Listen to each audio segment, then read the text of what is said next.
A little bit. Against Jared, it was a little different. Huge matchup for me. Just because we're same age, and just kind of to see who would come out on top. And we won the game. That's all that matters to me. And I felt like I did a pretty good job. So just gonna see if I can do the same thing against Indiana. Indiana as a team, and hopefully do a nice job against Zeller. So you grew up just a few miles from the border there. You probably have a decent idea what this Indiana game's like, and you were there last year. What's it like to play in that building when it's as weird and crazy as it is? It's extremely intense, no doubt about it. It's very loud.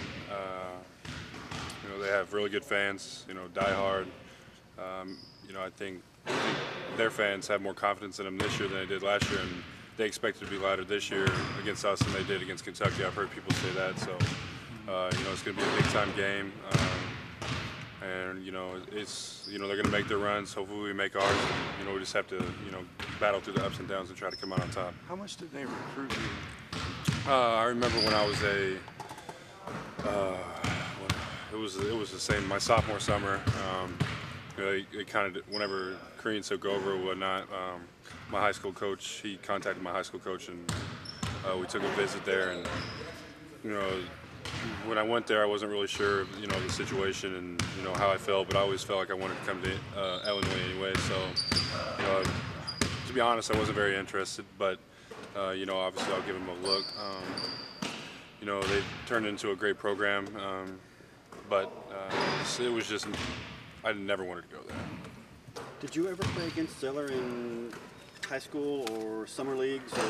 When we were younger, actually, we played against him a lot. The Washington Hatchets.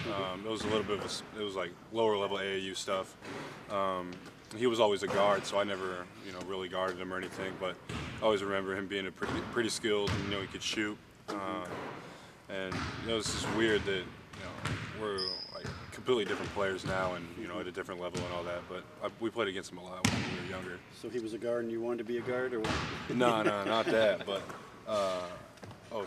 And was that junior high, or what age was it? Yeah, junior high. How's the morale around the locker room right now? How are you guys?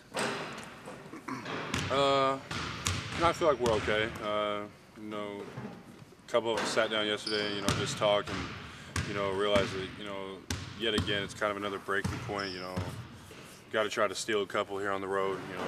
Obviously it was an upset that Northwestern could come in here and beat us. It's unfortunate, but, life goes on. I think we'll be fine. We're certainly not going to get down on ourselves and allow that to be a determining factor against Indiana and then go to Michigan, stuff like that. But obviously it's going to be a tough stretch for us, and we just got to try to fight through it. We have the talent, we have the players, but sometimes we just don't put it all together.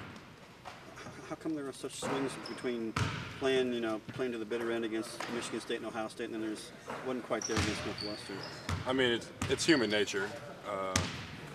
Obviously people think it's easy to just come out and play at your best and be the player is supposed to be every single time. That's just not the case. Michael Jordan couldn't even do that. But at the same time, we have to come out and put teams like that away. There's no doubt about it. I feel like, and I think everyone knows that we're better than Northwestern. And if we can hang with teams like Missouri, beat teams like Ohio State and Michigan State, if we didn't have a slip-up against UNLV, I think we can compete with anybody in the country. It's just how I feel. We have the tools, we have the players, but sometimes it's just slip-ups. We're not really young, but then again, some of us are. Not as much experience, but there's no excuse.